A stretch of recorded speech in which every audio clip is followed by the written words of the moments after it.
KOIRENG LUCHINGBA United National Liberation Front UNLF के LAANMEE SANGLUP MANIPUR People's Army MPA की ngasi kuntramapan Suba Mapok Kum-On Numit ka mari Leinana Leibak Meeyamda Wapham Khara Thamlakli M. Sakhen Secretary Publicity Central Committee UNLF na khudyek piduna thadorok pacherol amada MPA gi Mapok Kum-On ga mari Leinana kumsi chahi gi oina Manipur da amadi Wezia gi akoibada amukta thokidriba maongda haukiba chahi kharasida honglakliba fibam sing amasung masina puthorakliba military situation asiga mari lenaba wafam phungdurakli Myanmar da soknariba civil war asina maram oraga Myanmar lepak asi achoba leibak sing maru oina India, China, Russia amadi USA gi geopolitics ki achoba landfam ama oihale haibasi ikhang khangnaraba wafamni China amasung Russia na Myanmar military gi lengakpu sogali amaromdana USA na chingba democracy chatpa nongchup ki leibak singna NLD na LUCHINGBA National Unity Government NUZ bu phongna sogatli India di lalhoba singbusu sogatli aduga LAANMEE ki lengak kasu adum mari lenari asigumba India gi ani longba lichet asina maram oraga India di thazaba yaba michang natte haina Myanmar LAANMEE gi lengak na khali lalhoba singna su khali aduga China na di Myanmar LAANMEE gi mayokta lan horiba singda Myanmar LAANMEE ga lan tauna ba leptuna ceasefire tauna na ba pressure kanna pibadagi hauzikti China Myanmar border dalaiba lalhoba ayamba Myanmar military gi lenga ka ceasefire tauna kre lalhoba singna paisalam laba jetstone mine fauba Myanmar military da handok hankre asigumba fibam da handak pangthokiba general election da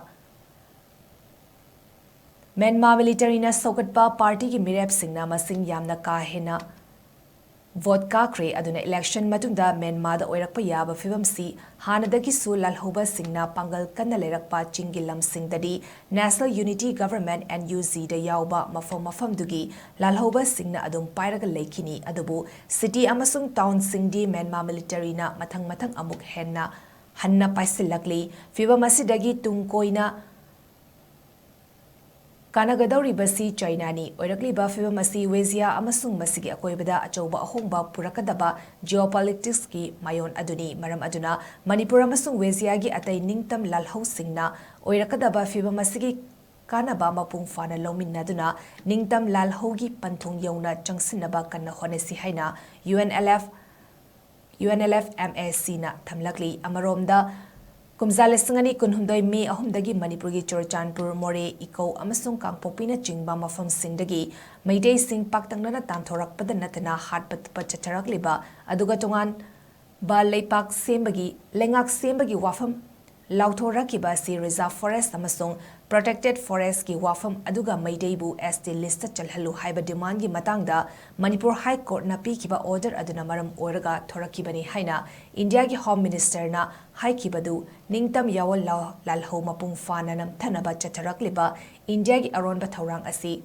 upsinaba honabani kukilan haina rambadu asengbadi kukilan oiramdrei India na Myanmar gi kuki khulai paiba kangbu sing season naraga chatharakpa geopolitics ki aronba lalong yawba chauba thaurangni haibasi ngasi di Manipur miyamna khangnare ngasi thokaliba hana sunabagi wathok asi Meitei kuki ethnic conflict ni haina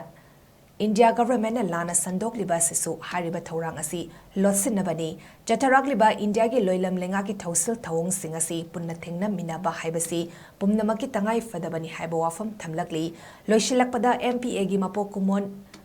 Numit asida irei pakiningtam yawal lalhob da Thawaina ponta oikraba athauba LAANMEE pumnamaki mafamda yawalgi khwaidagi wangba ikai khumnaba ulakli loinana ngasi thokliba hana sunaba fibam asina maram oiraga thawai katkraba pumnamaki mafamda suikai khumnaba ulakli